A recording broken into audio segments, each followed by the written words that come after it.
Alright, today I'm going after something that I've been meaning to do for a while. I'm going to upgrade my whole tail light profile here with the additional lights. Found some stuff online. Amazon had these ones where they're an integrated reflector and LED light bar. About the same size as those ones, maybe a little thinner this way. But I also found this one that has markers like a 3-bar ID, so there'll be 2 LEDs on, 2 LEDs on, 2 LEDs on. And looking at the wires, pull that out, Sean.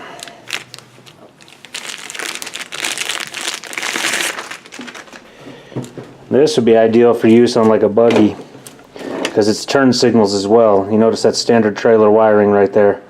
I'm not going to use the turn signal function of it. I'm just going to use marker and brake. That's all I want for it. Reasoning for that, for your average vehicle, that way up there, that center mounted high stop lamp, what's Chisholm or however they say it in the manual, that's way above visibility. Your average car, this is better down here. But it'll also give me more lights across the back so that in one of those nasty snowstorms I've got plenty of signature on the back to show that I'm there. So what I've done to make these work, these are just trailer lights, is I hook them into a 4-pin trailer hookup, just a basic towing one. And then, yeah, just using a harness from a trailer tower. So all I'm going to do here is I'm going to clip them a little bit from there, 7 or 8 inches from there, and just hook the new lights in and then put this right back in. The only different part, but since I want that center light with marker lights, yeah, I can use the brown for the marker portion of it. That's no big deal, but I've got to find a lead. I know there's one up here for this light for just brakes only, but I should be able to find it down in here somewhere, which means I need to pull tires and everything out of here. So, alright, side-by-side comparison. This one is narrower, which I think will work better in some ways. This one being so wide, it would interfere with the lip of the door. So having it narrower, I actually cut it down below the door. I like that better. I was looking screw hole to screw hole. I think these are lined up. They are not centered on these ones. They're offset just a little bit. So the fact that the holes line up means I should be able to mount in exactly where I had them before. And these are slimmer, so they'll mount down. I'll put them in there. That should be better, and I like the fact that they're reflectors. So you get that additional reflection on the back of the truck if I'm parked on the side of the road or anything else like that. These are still good, still functional, a little beat up. You can tell the door was wearing on it. Is that where it was? I don't know, maybe the door was wearing on it. But I'll keep those around. Always find uses for things later. Where I cut it, as you can see, I used a regular trailer harness, so I cut it right past the harness. Okay, for me, finding that light, lead to this brake light, it's right here. So I just pulled off this panel off of here, and that comes off with a screw there, and just pulls off. And then you can pull this down because it's just on those metal clips.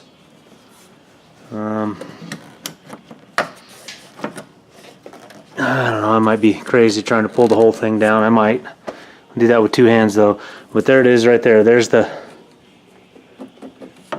light that I need to tap into. I'm going to pull out my manual and see exactly which lead of those is positive, which is negative, because you can never ever take that for granted that GM has made it counterintuitive. They do not always do that. I wish I could find a tap for it somewhere down lower. I don't see where this goes down in there to the taillights. You'd think that's where it would go. I don't know. I'm going to research on my Haynes manual in a second here. Alright, this page. Typical exterior light system. Trace back from your stop lamp switch, which goes white, white. Cruise control system, so if you pull your brakes on, that'll shut off your cruise control, but it does go here. This branch here comes over here, white. CHMSLP, so CHMSL. So center high mount stop lamp is what that stands for, if I remember right. But that right there tells me I'm looking for a white wire. Now the concern, for a second, the concern is I look in here. Let's see if we can get some light in there. Does that look white? No, but the other end does. So the other end's white and black, yellow and black, oddly enough. Now I pulled all the trim off of up here, so I pulled this one off. I'm not going to bother removing the door lock switch because it's out of my way. I can get my hands in here. This headboard flexes enough, I can get to that. So I'll be able to mess with these wires. Interestingly enough, if I don't fall down, I took this off a little bit. Curious to me, there are 2 square peg holes here, which is probably a good preview for a future video of what I'm going to do here. And even though after they were done at Line-X, they sealed all this up, there's still a lot of grime under there. I'll clean that up. But this is cracked. It's barely holding together. Looks like I need to order some more of these. I say more, as in not just one. There's your preview thought.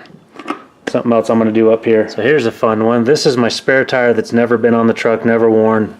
It's one of the discontinued style. You can see by the sides how the tread block side stuff is different. Let's stand it up next to what I've got on the truck. That's 1.25 inches shorter. So you look, this tire, unused one, somewhere in the neighborhood of 34 3/4, which is normal for a radial. You know, it's billed as a 35. But that's how much I've worn these things out, that I've lost 1.25 inches off of this. Those actually, when I measured them, 33.5 on this front one. That rear one, and its air pressure is different too, but the rear one's about 33 high. Air pressure, more load, I'm not sure what, but that's how much you lose when you lose tread depth. And I am not quite on these tires to the wear bar marks, but we're getting close. You got those bars right there. I still got a little bit above them, and those little triangles do the same thing for you on your BFG ATs. That's a curious one too. Pull me some tape, Sean. Right about there. So tread to tread about 10. On this one it's more 10.5, maybe almost 11. So the newer ones are a little wider with the tread. And granted, you look down the side, you know you got some bulge here, and that's what brings you your 12.5. So these were a narrower contact patch on the old ones. I think I would have liked that better. Anyway, back to the stuff at hand. I get to going and I forget to show what I did, but I just used simple heat shrink butt connector type deals to tap into that line there. Run it all the way through here, zip tied it with some existing wiring, taping it in here. I'm going to tape it out of the way of both the peg and the screw hole that go with this piece, and I'm getting it to where I can tuck it down in here, and somewhere in here I'm going to get it down to where it needs to be down there. Maybe a little bit tricky, but I'm going to figure it out. So I'm at the point I think where I need to drill that hole. I know from underneath I've got access holes underneath that piece of the body. And if I can just get in there where I need to be. Yeah, that's what I'm doing with that line. I didn't go all the way through here and out to the body because you can see this dripping right here. There's a foam, spray-in foam block right about there. That you can see it dripped out of those 2 holes. So they definitely sprayed foam into here to give a weather type block in there from the factory. So I'm going this way and I go in here. Whatever I penetrate here, I'm going to seal up with some silicone. Try to keep that watertight as possible as well. But yeah, I'm going to get back at it. Testing this out and making sure I know what's what, even though I'm pretty sure I know what's what. Just to be sure. Alligator clips. Pretty sure in most trailers, white is ground. So I've got that hooked in there. Pretty sure that brown is marker light. So we do that. And it is. 2 LEDs, 2 LEDs, 2 LEDs, so that's the marker. Let's see, you know what I'm gonna do? Let's clip that in, and then we can just test them here. Break. Break. That's weird. That is strange. Okay, other times I've had ones like these that are supposed to be turn signals, These ones would only have lit up half of the light bar, but they're lighting up the whole thing right now. So again, that brown one's the marker. The red one I would expect to be brakes, like that. But these ones should only light up half of the marker bar, but they're not. I'm already lighting up all of it. That is strange. Not at all how it shows it functioning on the website when I ordered these off of Amazon, I guess, but they had pictures of it. It should be just half the bar lighting up with one of these turn signals. But it's all of them. Someone smarter than me can tell me that. What I'm getting, what I want though, is this. I've got the markers running as a 3-piece marker light, and I've got brakes. That's nice and bright for brakes. Turn signals are too. So I don't know. I was just going to cap these wires and ditch them, but there's how I test things out. Make sure I've got what I think I've got. That's why these little alligator clips are invaluable. Just up there on your own battery, and you got it. Alright, let's get back to it. Using my plunge saw, cut that piece of plastic away because that's more than an 1/8 inch of standoff, probably more the way it's all warped. But I want it directly to the metal. I do have, no music, but I do have a hole in the body right below there. That means I can snake it down through. I've clearance more than enough to get this through, but it'll go through. And this whole plastic thing is nothing more than beauty trim. Could probably pull the whole thing off. Tempted to do so. Actually very tempted to do so, because that gives me an 1/8 inch on everything. My only problem is there's no steel past here, because you can see the body right there curves in right there. So that's the only reason that's there, is that gives me something to screw to. Granted, I did glue these things in with some silicone when I put them in last time. Tempting, I don't know.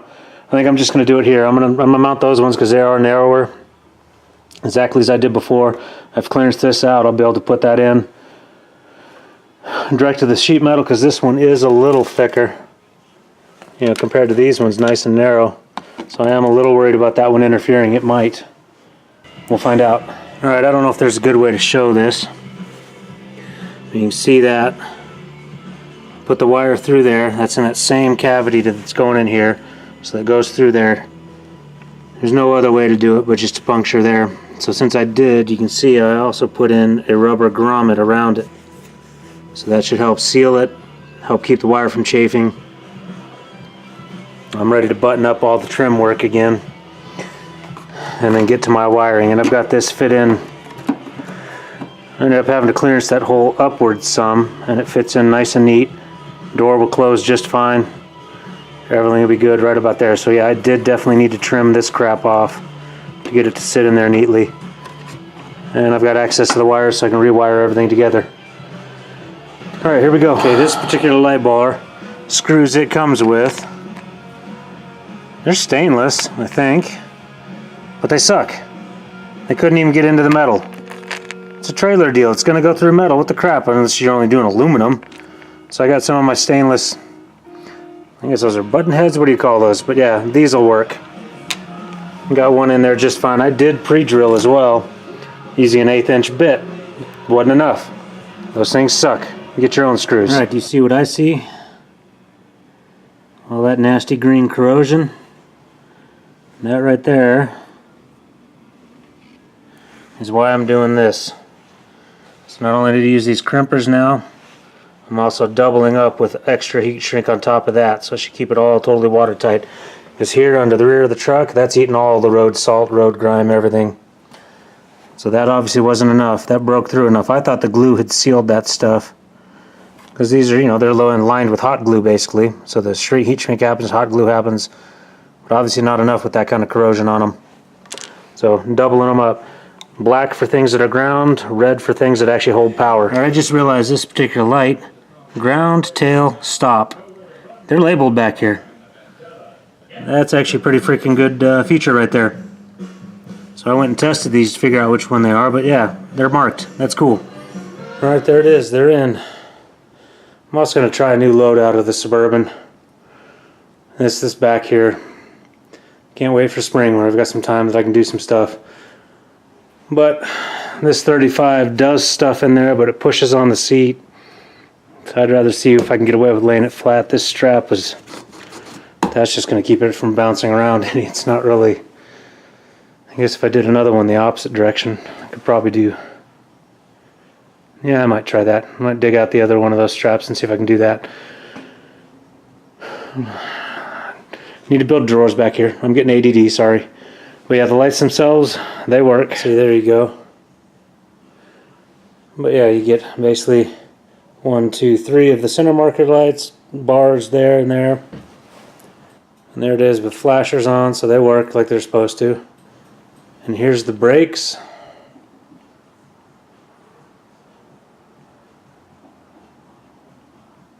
Hit them again, Sean. Yeah, that center brake light's pretty freaking bright. It's good stuff. I like it. So this will do well. Alright, and if you come this far, hope it did you some good. Hope you learned something. Maybe some ideas for your own truck. And appreciate you watching all the way through. Remember, hit my Instagram up, Rocky Mountain Redneck. And we'll catch you on the next one.